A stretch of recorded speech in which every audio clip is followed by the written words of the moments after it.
Welcome back to the Art of Football 365. This is episode 60. Like we said last episode, it's crazy that we're already at 60 episodes. I mean, when you look back at it, we're at more than 60, but we're at 60 episodes where we discuss sports or we have guests on. So this is our 60th episode here, and today we're pretty much going to be touching on the topic of the truth about NFL rookie quarterbacks, whether it's why these players come in and play right away, or if it's a player similar to Justin Fields' situation where kind of took him a couple games to get thrown into the fire, or you have an injury kind of like Dak Prescott's situation with Tony Romo in the preseason. We're going to dive into that type of information today and kind of address why we believe certain rookie quarterbacks play well right away and why some don't. But before that, Gronk spike the subscribe button for us. Leave a like, leave a comment, and check out our two sponsors, Driftless Quality Wear and Bacher Auto Group. All right, Gannon. So this is a topic we could definitely kind of go back and forth on. I mean, it's pretty simple in a manner, but I feel like people definitely wonder this about this topic. I would say there's definitely people that sit back and they're like, well, why is Justin Fields kind of struggling this year? Rather than, I mean, last night you kind of saw a game where he actually played pretty well. But I want to start with the Dak Prescott situation because that's the one I'm most familiar with as a Cowboys fan, and then you can kind of chime in and we'll run down a list of some quarterbacks, why we think they've succeeded right away compared to some players not succeeding right away. But for me personally, watching Dak Prescott, he was a fourth-round draft pick for the Dallas Cowboys a couple years ago, and for him to come in and start from day one and kind of earn that job from Tony Romo, I think his situation was a lot more unique than many other situations you see with rookie quarterbacks because he wasn't supposed to play for a couple of years at least, with Romo still probably having, or Jerry Jones, the coach, everyone thinking that Romo probably had 2 to 3 maybe left, but injuries obviously took that out of the question, and Romo went down against Seattle in a preseason game and never returned. So I feel like that situation's unique, and why I kind of think Dak kept that job was the obvious when you look at it. Like, the man was performing well. He was a guy that was going out there and slinging the ball well for them, led them to a 13-3 record. Obviously, the playoffs are a different story for the Cowboys the last however many years, but that situation is very unique compared to the rest of them. Now, people sit back and they wonder why Dak Prescott? Why was he the one that was pretty damn good his rookie year? Now, I think you're going to hear this word a lot when Gannon and I talk about these quarterbacks in this episode. It's about your system, and I feel like in a way, the system that Dak was able to go into was already built around Romo. It was already built to be able to have a quarterback slot in and be successful. Whereas you start to see other quarterbacks come into a system that's not there yet, and they kind of have a learning curve, development. The team's not there, and they're not ready to rally around them. What do you kind of think about the Dak Prescott situation again and when he came in as a rookie, 2016? I'm not super educated or familiar with it, but building off what you said about the system, like going into it, I think it's the overall culture when a young quarterback comes into or signs with the team or gets first team reps or is going to talk about playing or is actually the starting quarterback for the team. There's so much. Who's your head coach? Who's your offensive coordinator? Who's your supporting cast on the offense? What town are you going to be, or what city are you going to be a professional athlete in? Do you have connections there? Do you not? Who else is in the community with you? What else? There's a whole lot of facets that go into my opinion, and other people that said this, to be a good, successful young quarterback in the NFL. And some people who aren't successful right away are quick to blame is put on them, which is rightfully so because they're the quarterback. They're going to take that. But there's a lot of factors that some of these younger guys who are not seeing the immediate success get right away, and then some people give up on them, which in 2 to 3 years, which I think is completely stupid. But we can talk about that farther down. But there's a lot that goes into it, and people don't understand that when you're trying to get a guy who's, it could be 20, 21 years old to be a starting quarterback in the NFL day one. It's tough to do. Yeah, I want to ask you this question. I was thinking about it when you were talking. Uh, why do you think that specific teams don't kind of go the route of the Jordan Love route, the the beginning of the Fields route? He wasn't thrown into the fire immediately without Yeah. Dalton going down injury. Who knows when he comes in? Um, why do you think that coaches throw a rookie into the fire right away? Do you think that's the right move, regardless of talent? For example, Trevor Lawrence. Um, I feel like my opinion on this, before I have you answer this, is almost like obviously we knew guys like Trevor Lawrence, Justin Fields, like their intangibles speak for themselves. They're probably going to be successful quarterbacks in the league, and we've already seen a glimpse of what they can possibly do.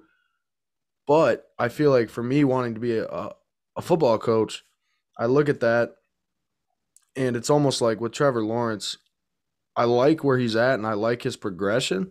But my question for you is, do you think he would learn more on the bench, or do you think it's good for him to get thrown into the system right away? No, I think 100% you're still going to learn more being the starter and still getting the reps on the field week in, week out. But again, it comes back to the fit. And the Jacksonville is coming off their worst. They were 1-15 a year ago. They have a new coach who's in his first NFL season ever. There's a lot of young guys. They signed money to bring in some free agent guys. But that is an awful fit for a rookie quarterback to be drafted. Obviously, he was one overall. We see this a lot, but there's also some high-end first-round quarterbacks over the last 15 to 20 years, so many of them that have became irrelevant so quick. And half of it's depending on where they get drafted to, which the players can't control. And I think Trevor Lawrence is going to be a good quarterback, if not a great quarterback in the NFL. I still believe that, and a lot of other people do. But it's tough, and I think it comes down to some of that is comes down to the person's character and the pride. Because if you do have to sit or you're not having to sit, regardless, you're going to be humbled, as the Jags are, with only winning 2 games on this year or not even playing. There's 2 different ways to go about it. But again, I just think it's really, when people ask me this question, it's depending on the circumstances. Who's the quarterback himself? Where did he come from? What system was he running in college? What systems is he going to be running in the NFL? And also, what is his supporting cast around him on and off the field? There's a lot of factors that go into this. That is huge. I'm incredibly happy you brought that up about a quarterback coming from college to the NFL. What system, what offense are they in college? Whereas when they go to the NFL, that system's obviously going to get broadened. It's going to get a lot harder. It's going to get more detail oriented. Obviously, though, you look at it and you see a guy like Trevor Lawrence in this example we're talking about, him coming from Clemson and him going to the NFL with a college head coach being Urban Meyer. You've kind of seen Urban Meyer kind of utilize more of a college style of an offense this season throughout the year, and you've seen progression with Lawrence throughout the year. Whereas a guy like Zack Wilson, dive into that right now. Zack Wilson, actually, let's. I'm gonna throw that back. Before we get to Zack Wilson, I want to touch on Sam Darnold's career with the Jets. Before Darnold went to Carolina, he was the Jets quarterback. He was a high draft pick. Was he number 1 overall? Do you remember? I don't think so. No, it was I really don't remember. Yeah, he didn't go number 1. I'm trying to think of it right now. It's slipping my mind. But. Huh. Well, anyway, Sam Darnold, high draft pick, goes to the New York Jets to start his career. And it almost seems like anyone that goes to New York, their career begins there and dies there. And it's a very tough situation because you look like it's already happened to Darnold, and it's too early to say it's going to happen to Zack Wilson, but you've seen the same things this year within Zack Wilson's rookie career as you saw in Sam Darnold's rookie year. So for me, when I'm talking about the Jets, I just sit back and I question I question why. Like, why are you throwing Zack Wilson into the fire? I mean, you might think differently about this situation, but it's all about system. And when you think about Zack Wilson, I just don't understand why you put him in there right away, because you obviously know you don't have a team. You don't have a supporting cast that's going to help him win games. I feel like that is what destroys confidence. And you saw it with Mitch Trubisky in Chicago.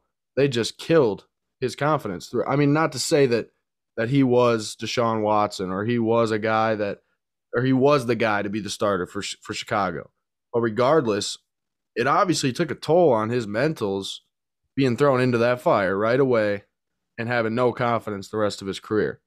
And I think you saw that with Darnold, and you saw a little bit of revival the first couple games this year in Carolina, where he was coming out more confident, more composed, knowing and understanding that he had people around him. He had receivers. He had an offensive line that was better. He had a defense. Carolina's defense is continually getting better.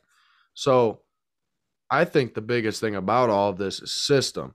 Now, what do you kind of think about Darnold and his beginning playing days with the Jets, and what's your take on it? With that, and then the Wilson scenario, again, it just comes back to fits. And that's the biggest thing at the end of the day. Like you said, a lot of people's young quarterbacks, specifically with the New York Jets, just hasn't worked. And but the problem is with the New York Jets, yeah, the starting quarterback's a big problem, but they got a hell of a lot of other problems to deal with. And I think that's the fit factor when I talk about a young quarterback trying to be successful and going to be successful in the NFL. Those are two different things.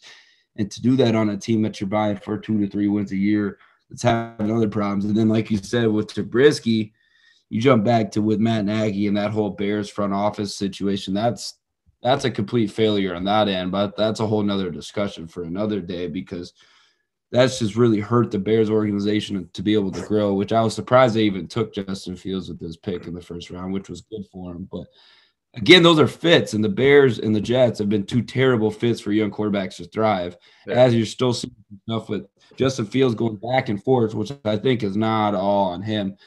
It's Matt Nagy's horrendous play calling, but that's, again, another story for another day. It's really bad. Again, and you got to have that stability and success for a young quarterback to be successful in the NFL. But with Darnold, I don't know. I think it's a little bit of both with some of his playing abilities, because we're starting to see what he's going back to after his first 3 to 4 weeks of being pretty in Carolina. He's looked awful. I mean, I know he got pulled by PJ Dozier within the last week. It's not. I think some of what to do with his success was blamed on with the Jets originally, but Carolina is still not built up. Again, I keep saying the fit. I'm probably going to say this 500 times on this show, but it's really tough in the NFL to get the combo with everything going in the right direction, and then to also put the wins on the field. And the young guy, if he's 20 or 40, is going to get the blame being a quarterback in the NFL. And that's the controversial part of half of these discussions, I think, in my opinion. I think that's very true, where you say going to get the blame. The quarterback is always going to get the blame. And that's very tough, and I think that's where it results back to quarterbacks losing confidence as rookies. When your team's losing, your fan base is on the quarterback's back. They're questioning why this quarterback is not performing well enough for us to get a W. But I want to present this scenario to you and kind of have you pretend you're a general manager of the New York Jets in this situation. So you draft Sam Darnold before the Wilson. Any of that, you draft Sam Darnold, and I'm not sure who the backup was. I'm assuming it wasn't anybody in particular that was that good. But are you throwing Sam Darnold into the fire right away, or are you going to give him an opportunity to learn and grow? And do you think that would have impacted his career in any way? That's tough, man, because like you said, that backup situation is vital. Let me look. You keep answering. I'm gonna look who his backup was. I want to word this specifically because, again, I don't want to keep sounding like a broken record, but the fit does not work a lot of the times for these young quarterbacks, as you see. It's really unique to find the same perspective and all this going down the road. But I think the thing when it comes to sitting or playing a young quarterback, it's got to be one or the other. You can't jump onto the train and hold on to one side and let a guy sit for 7-8 weeks in his first rookie season. Sometimes you're forced to do that because of injuries and other factors outside of football. But if he's going to sit, actually have him sit, in my opinion, if it's going to be year 2, 3, 4. I mean, Rodgers sat for 4 years behind Brett Favre, and now Jordan Love's just a year and a half into this. Everybody wants to write off his career in one game, which I was not happy with, and at least being a Packers fan, but it was 4 quarters of football. That's the other part when it comes down to this. But I kind of got off the question again, but another point I want to make is the coach has a lot to do with these type of things. And I think some of the way people are hiring have NFL head coaches nowadays, in my opinion, somewhat is wrong because Matt LaFleur is a great head coach, off the Mike McVay tree, all the other big, young, offensive-minded coaches. That's what you need is somebody who's 38, 39, really progressive in his ideas to get with a young quarterback that can kind of see eye to eye on the same age level, same interest level. I think that goes a long ways in quarterback success as well. But I knew I threw a lot out there, but what do you think? Yeah, you did throw a lot out there, but I will say, like if I'm the general manager, see, I kind of see this from a different vantage point. In my thoughts on this have kind of changed throughout the last couple NFL seasons. Where like, yeah, coaches are a big deal with that, and obviously they're going to start their guy. They're going to start who's playing better in camp. You've seen that with Mac Jones this year, Wow. huh? Yeah, you're going to let it play out regardless of what you think is Yeah. going to happen. Yeah, and I think like I said, you saw that with Mac Jones, and Cam Newton got cut for it because Mac Jones came in and performed right away. Now, see, here's my thing is if you're gonna start that quarterback from day one, you better damn well make sure that you have some guy that can come in and be a good enough backup to at least help your team if you're in a position to win with especially with New England. Like I like what Mac Jones has done so far in his rookie year. I actually think he's exceeded expectations. I know he exceeded mine so far, especially the game he had against the Cowboys, and I watched that entire game just understanding and seeing the things that Mac Jones was doing. It really looked like a second year guy. It didn't look like a rookie. And when you look at that, it almost goes back to the situation where we touched on this episodes and episodes ago about Cam Newton getting cut. Now, that was almost a guy that I wish you would have kept on the team and kept him as a backup in case Max struggles. You have a guy that can go in there, and not only can he go in there, but you have Mac on the bench watching him and learning. So another example is if you look at Zack Wilson right now, granted Mike White, yeah, everyone was hyped for Mike White. I mean, I'm hyped for Mike White, ex-Cowboys guy. That's awesome. I'm glad to see that he succeeded in that game against Cincinnati. But Zack Wilson goes down with an injury, and you're kind of forced to find a quarterback. Granted, your record's terrible. You're not going anywhere. But you still need someone there that Zack Wilson can visualize and try to get better from. You need someone that's going to push him. And it can't just be a coach. I mean, obviously the player's going to push himself. He's going to want to get better. Zack Wilson's going to want to continue to grow, grasp the playbook, all that. But I think the ideal situation would have been back to the Patriots is keeping Cam Newton and having Mac learn from him. Even if Mac's playing, he's still there. He's the veteran presence. And that is my prime reason why I think Dak was successful in year one.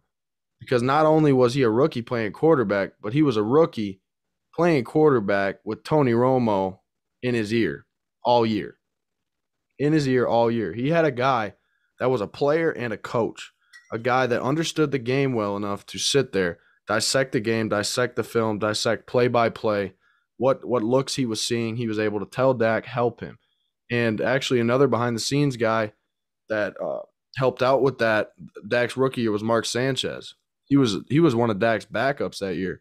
And Mark Sanchez is actually very detail oriented when it comes to film and breakdown and all of that. He was another guy that was in Dak's year. Kellen Moore was a backup too, and we see the offensive genius that the guy's become with Dallas. So think about that. That's another scenario. As you look back at what Dak had in his rookie year, he had Kellen Moore, an offensive genius. Obviously, we can't look back on it and expect Kellen Moore to be the guy he is now.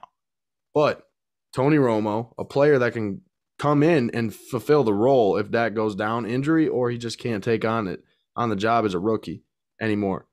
So you got Romo that can slot in. And then you got Mark Sanchez who understands film, breakdown, play-by-play stuff. That's three solid guys in Dak's year all year. And I think that's why you saw success. So that was a big – no, what you just said was a big thing. I was just really listening to what you're getting into there. And that's the biggest thing about the fit part that I think makes it either click or not right away. And that's having another figure other than just boom, your head coach. And that kind of builds off what I had with the younger coach trying to get into that mind of like an NFL veteran, even with some of these coaches when they're getting into the league when they're 33, 34 years old. It's tough, man. That's the biggest thing when I think about this discussion. It's you think about how many people fail at this or how many people it's not working at. And it's tough because it's a whole effort when it's the coaching staff, the PR staff, everybody in the front office. It's a whole group effort in this to make sure that the quarterback plays well on and off the field and represents their organization well. But I forgot about that with Mark Sanchez. That's a really good point. I forgot that when he was on the Cowboys, you don't realize stuff like that. Mm-hmm. And guys nowadays are being NFL broadcasters and breaking down an analysis, and that's all little stuff that people like Dak won't forget because that's how people build their careers within the first get stuff established. All right, so we've touched on Dak. We've touched on Sam Darnold, Zack Wilson, a little bit of Mac Jones. Now, here's the one that's interesting. It gets interesting here. Patrick Mahomes comes in. He didn't play as a rookie, did he? No, that's right before you get going, though. The half of Patrick Mahomes' success right now is at I think, kind of what you want to call it. It's hurting the league in some respects because everybody's trying to find their Pat Mahomes. Yeah. Is trying to slide up a couple picks, even a whole round early to pick up some quarterbacks because of what he did 3 years ago now, 4 years ago. But correct me if I'm wrong. He didn't play year one. It was Alex Smith still, right? If he did, it wasn't too late. But I don't think he played at all. I was going to say I don't think he did either.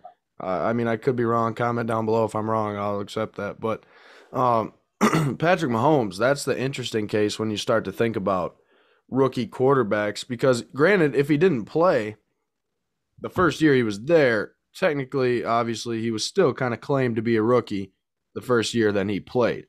And I think his situation is unique because he was able to learn behind a quarterback, Alex Smith, and obviously, like we've said, fit in system a lot. Like you said, we're going to say fit 500 times.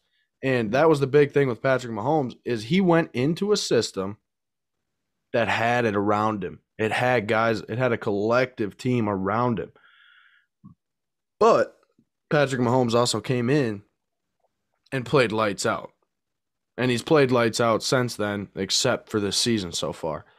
But I don't want to talk about this season. I want to talk about why did Patrick Mahomes come in and ball? Yeah.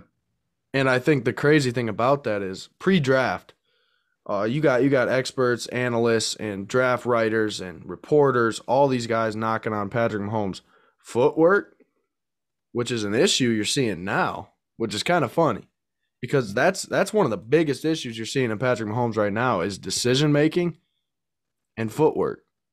And those are two things that he's been great with so far. Yeah. And I find that weird because it's just that it's that weird dilemma. You come in as a rookie and you either ball or you're garbage. Like there's really no in between. Like you start to look back at it. Like again, I know we've talked about these quarterbacks a lot. We know who we think is good. We know who we think is not good. But Dak Prescott, he balled rookie year. Justin Herbert, he balled rookie year. Patrick Mahomes, he balled rookie year. Zack Wilson didn't ball. Garbage so far. Sam Darnold, garbage. So like I said, I really don't think there's an in-between, which is weird. Like, don't you find that to be weird that you're either – No, 100%. And boom, I think about it right there. What does Mahomes have when he starts playing against Tyreek Hill and Travis Kelce? Mm-hmm. Whatever his name is out there with with the Chargers. Justin Herbert. He had Keenan Allen, Williams, Hunter Henry at the time, Austin Eckler. I mean, He's got elite level players all the way around him with a great young coach and with the Chargers. And then, boom, you go to the Jets, and you can't name more than 1 or 2, 3 top players on their entire team. You just can't. Like, it's that bad. And I think that's the opposites. But the other big thing with the Chiefs situation is Andy Reid's an established veteran head coach who's won a lot of games, worked with a lot of quarterbacks, and Eric Bellamy, which is proving our point here why he should have been an NFL head coach by now. We'll say that again for the 500th time on air again tonight. Yeah. But That's different type of stuff. That was the fit. The Chiefs' kingdom are on the rise. Alex Smith had him in a transcending direction. The Jets have no momentum going forward with anything in their organization. And that's tough because it's very seldomly, and you don't see it very often, of one guy coming in and changing a whole organization. You just don't see that, let alone in the game of football, to where you're winning Super Bowls and having a high-level organization. You just don't see that very often. So it's a special individual, and that's the hard part. That's why you either see this work or not, because it's such a fine line. It's such a fine line. So answer this for me. Patrick Mahomes, Kansas City Chiefs. Let's just throw out a random idea here. Patrick Mahomes goes to the Jets instead of, let's just, obviously different drafts. I love this question. Different drafts here. But let's just put, like, I know they're different, but put Zack Wilson with the Jets, or not with the put Zack Wilson or Sam Darnold with the Chiefs, and put Patrick Mahomes on the Jets. Is the success the same for Patrick Mahomes, or is it even close? Or is Patrick Mahomes in Sam Darnold's shoes right now? Is he a quarterback looking to be revived? See, that's where system and fit are so massive that's clearly what makes it. That's either makes it or break it, even from day one with that team. Not saying the guy can't go on to another organization and another fit later down the road and be good, but in that fit, when they get drafted as a rookie, you're going to know pretty quick if this is going to work or not with your personnel and your coaching staff and the mold and the gel of your team, in my opinion. But do you think it would ruin Mahomes' career enough that if Mahomes went to the Jets, say he was average, like let's say he was better than Darnold and he's better than what Wilson has done so far, and he's maybe helped the team win a couple more games than what they've done. But say Mahomes leaves the Jets like Darnold did, and let's just say Mahomes is the one going to Carolina. Now, I know this is just hypothetical stuff we're throwing out here, but it's something to think about. No, it really is, because, like, I'm even here right away. You're like, oh, Mahomes probably would have took better strides, but that's just because of your past knowledge on what Mahomes is a football player. Because the more I'm thinking about it right now, shoot, you throw Zack Wilson and Pat Mahomes in a hat. Let's say they're the same year. Again, this is all hypotheticals. I honestly don't know which one's going to be better if they both go to the Jets. If I'm being completely honest, you just don't know, because he could be the world. I mean, the same way with some stuff that, because it's different now in hindsight, but exactly. Haskins coming into the league did way different fit. Washington, they had nothing around him right away. He was a Heisman Trophy coming off 5-star recruits, first rounders with Ohio State, to coming in with veterans that might have been in the CFL 3 years ago. Mm-hmm. It's a different gel, and it takes a certain amount of people, and not always they're going to listen to a 20-year-old rookie quarterback. It's fun. It's so weird to think about that, because, like, I don't know. I guess as a Cowboys fan, he might have been okay. That's not saying that he would have sucked. There's no way he would have been had a Super Bowl champ and been in 2 Super Bowl appearances already. Hell no. There's no way. But isn't it like for me, like I said, like being a Cowboys fan, like I was blessed enough that Dak came in and he balled rookie year, because if he wouldn't have balled rookie year, he would have sat behind Romo for maybe another 2 years, and then all of a sudden Dak Prescott doesn't become Dak Prescott. I think we're also forgetting that a lot of this is circumstantial. A lot of this is who gets thrown into the situation based off of injury, based off of situation with coaching. It's a favorite. So it's strange. It's strange to me, because, like, I'm just sitting here, and the more that I've talked about this, I'm kind of in awe at the fact that with Dak Prescott, if he doesn't come in and play the way he did, he's not our quarterback right now. And where would he be? And he's not $1 million franchise quarterback like he is now if he wouldn't have got his shot. But then you look at it, and we're talking about how we want to have rookie quarterbacks sit behind and kind of learn, have that learning curve. But if Dak had that learning curve, who's to say that in year 2 or year 3, when he gets his opportunity, if he's better or if he's worse? Like, maybe he could have came in and had an even better year in year 3. Or he could have been terrible and never earned a job. It's just so unique what could happen. The game of football, and more specifically the position that is a quarterback, the most intriguing and polarizing position in all of sports, in my opinion, because there's so much that boils down on your shoulders into your success is with the team. And there's so many people in the NFL right now that might be okay and comfortable going home with going to sleep, hanging their hat on a good quarterback. But a lot of teams are not happy and confident with the next 5 to 10 years, with their outlook, with their quarterback right now. Everybody's scrambling. Everybody's trying to figure out something to find them the next Tom Brady, to get him 7, 8 rings in the next 20 to 25 years, which is crazy. I'm saying that because that's how long he's going to play for.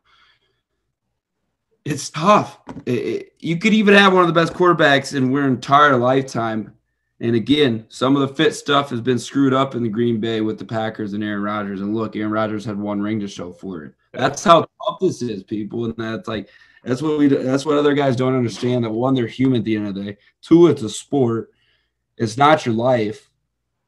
And then to go along with that is the success. And again, we talked about the blame earlier. It all comes back to one person, but people that don't have knowledge or think into it or read into it, there's so much more that goes into it. That's why you can't be so tough on some of these younger players, and I think in their first to second years. But again, that's how cutthroat the NFL is.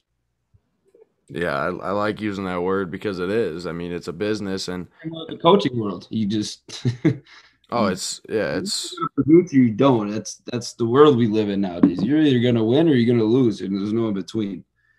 Yeah.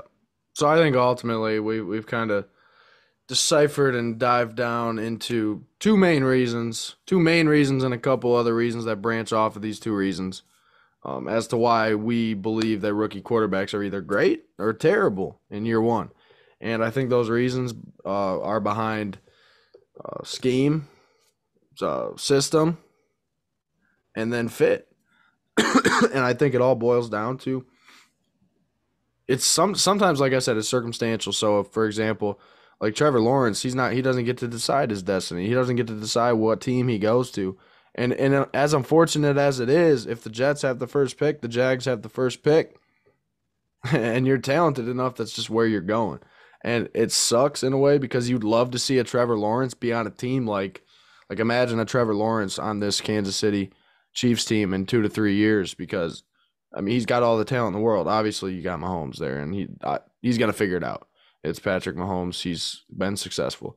Or you put Trevor Lawrence on a team who this is pretty interesting, put Trevor Lawrence on a team like Carolina. And all of a sudden, this defense with Carolina continues to get better and better and better. And they got some weapons, and they're better than what they are with Darnold. So it's circumstantial. And I think that's the biggest thing that we've touched on here is you don't get to always control your destiny as a rookie quarterback. And obviously, at the end of your 4 years and you become an unrestricted free agent, decide your own destiny. But them first 4 years and that rookie year could have already decided it for you if you're going to be a starter in this league, a franchise quarterback, a bench player, or not in this league anymore. And I think that's just the thing that's terrible about it with quarterbacks is we judge them a lot based on their first year, and it's not something that you should necessarily do. I don't think we have any right to judge Trey Lance, Mac Jones, Justin Fields, Zack Wilson. It's their rookie year. They're all going to either progress forward or progress backwards or remain even keeled, and they've peaked. I don't think you can judge them based on year 1, especially with the circumstances surrounded by their surroundings with their teammates, who they got as weapons, defense, offensively. That's really all I have to touch on. I think I wrapped my aspect of what I think pretty well. Do you have any final thoughts with how you want to wrap this up and what you believe? Why are rookie quarterbacks so tough to kind of understand? Yeah, I think the one thing we didn't touch on, I know I said a few times with Mitch Trubisky, but I just think I know it a good amount being around the Bears and the organization a little bit in my life. But it was just a fit. You know, he had, I don't know how many different schemes Trubisky had to go through with new coaches, new people coming in, all this type of stuff. Those little things that veterans and other people take for granted in their 7th, 8th year down the road, when you're still learning what to even do in the NFL, boom, and you're tasked with being the starter of the Chicago Bears organization after they tried it up for you and you made only 18 career starts in your college career or whatever it is. It's such a prime example of why it didn't work, of why I think Mitchell Trubisky and the Bears just would have never worked. There was no right fit in that scenario of why he should have been traded up and gone to Chicago Bears. And half of it, I feel sorry for him because he was put into a position that I don't think he could have ever been successful in. No.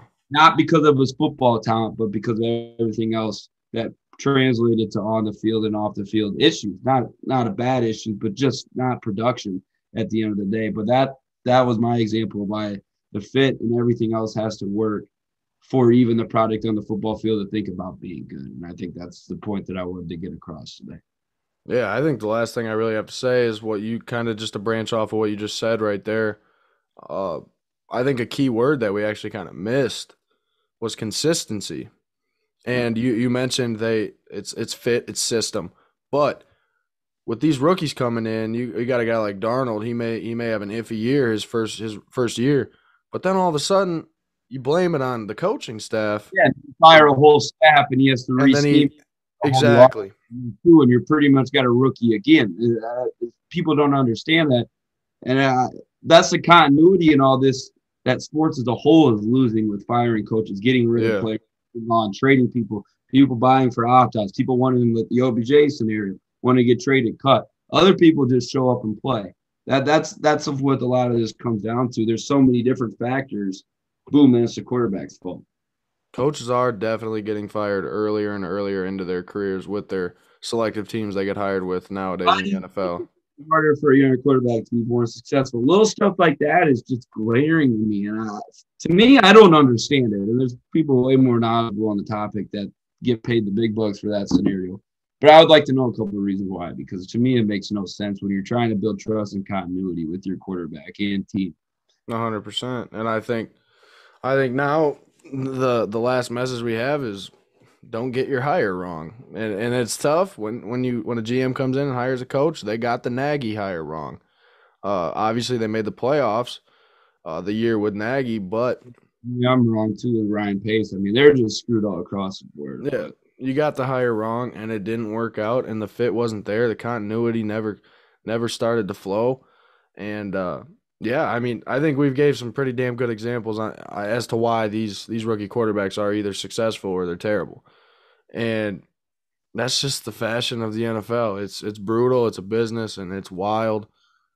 But I just want to say shout out to Drew Brogy for giving us this topic to touch on. We told you guys we're going to give this to you in a full episode because it's something that we could go on and on and on about. And I felt like we actually gave some pretty good examples as to what we believe in with rookie quarterbacks and the truth behind them in itself. So any closing thoughts, Gannon, or do you want me to wrap this one up? No, I got my word count in for the day. Sounds good. I'll ask you one more question, though, before we wrap this up. Since this drops Friday, we're probably going to get some news within the next 2 days or so. Where's OBJ going? I mean, the only right answer is the Green Bay Packers. So he's going to be the number 2 wideout with DA. It's got me fired and signed up because I don't know. Let's check Twitter notifications and everything. Nope, the Packers just got fined for $300,000. That was situation. But no, I think your tweet that you posted out there with some of the other teams out there with who else you have, Seattle, Green Bay, and San Francisco. And I think another team you could throw in there is probably New Orleans. Yeah. I honestly went right away. I was like, Packers aren't going to get him. He's not going to clear waivers. And then with all the details with the money and all that, it was nobody was going to pay that money for him through waivers when you can sign him as a free agent now. Yeah, I just think the Packers are going to because they've made some other smaller veteran moves this year, which has paid off on the defensive side of the ball. They're going to try and be more all in because of Rodgers last year. They're still trying to do as much as they can to kiss his butt to make sure he comes back. And the next couple of years, I think this is going to be a move that I think needs to be done to say, hey, we're here, we're going to be here, and we're going to go compete for a Super Bowl title now instead of just being a contender because you need another option to go. And then you got a big three with OBJ, DA, and Aaron Jones for the weapons to go with A-Rod, and I think that's huge. Yeah, I know I listed on Twitter those 3 teams, but my prediction is Green Bay as well. I think it gives OBJ no right to complain about a quarterback anymore, and there should be no issues there. So OBJ, Green Bay, book it. That's what Gannon and I got happening. This will probably come out Friday. We recorded this on Tuesday, so you'll probably go to some random team. Yeah, it's possible. But if it does come out within the next 2 days that he goes to Green Bay, just wanted you guys to know we called it on Tuesday ahead of time. All right, so this was episode 60. We appreciate you guys tuning into this one. Hope you enjoyed it. Hope you now kind of understand why some rookie quarterbacks are good, great, bad, whatever it is. That's the truth behind rookie quarterbacks. We just presented that information to you guys.